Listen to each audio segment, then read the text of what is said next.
형통이란 모든 일이 뜻과 같이 잘 되어가는 것입니다. 이 세상의 모든 사람은 형통한 삶을 원합니다. 크리스천들도 마찬가지입니다. 형통한 삶을 원하지 않는 사람은 아무도 없을 것입니다. 중요한 것은 우리를 죽기까지 사랑하시는 하나님께서도 우리가 형통한 삶을 살기를 원하신다는 사실입니다.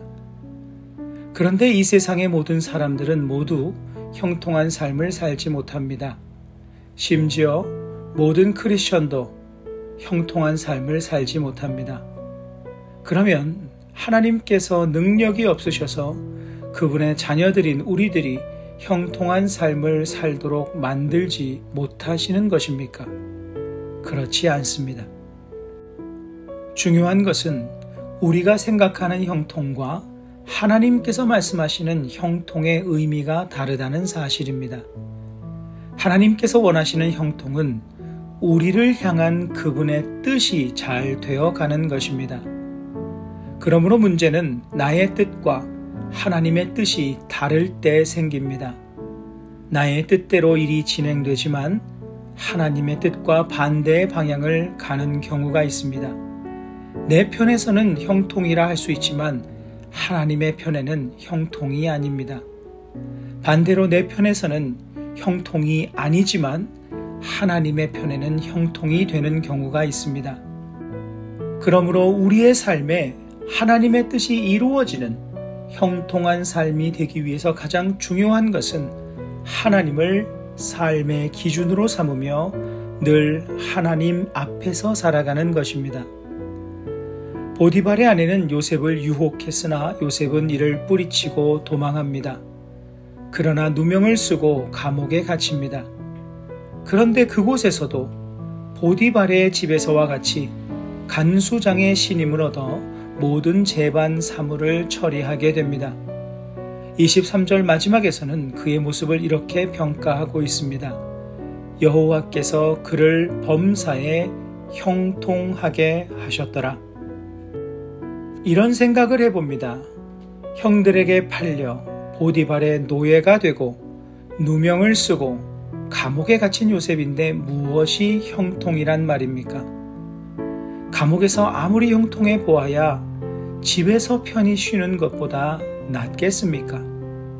그러나 요셉의 삶을 형통하다고 말씀하고 있습니다. 그런데 요셉의 형통 앞에 쓰인 중요한 표현이 있습니다.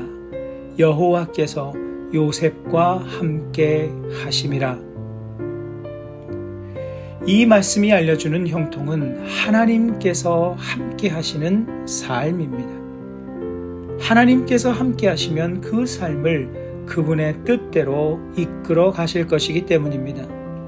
즉, 지금 요셉은 노예, 누명, 감옥의 삶을 살고 있지만 그 모든 것이 하나님께서 함께 하셔서 요셉을 하나님의 뜻대로 인도하고 계심을 알 수 있습니다. 요셉은 그 인도하심, 함께 하심을 위해 늘 하나님 앞에서 살았습니다.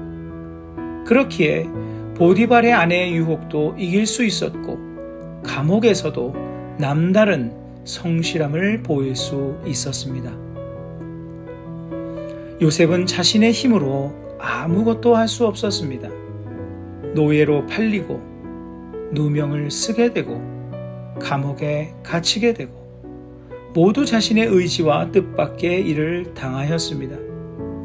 그러나 그는 늘 한 가지 일에 집중하였습니다. 하나님 앞에서 살아가는 일입니다. 그래서 순결하게 그리고 성실하게 사는 일에 집중하였습니다. 하나님께서는 그런 요셉과 함께 하셨고 그의 삶을 하나님의 뜻대로 힘있게 이끄셨습니다. 우리가 어디에 있는 것보다 더 중요한 것은 어디에서든 하나님을 인식하며 거룩한 삶을 사는 것입니다.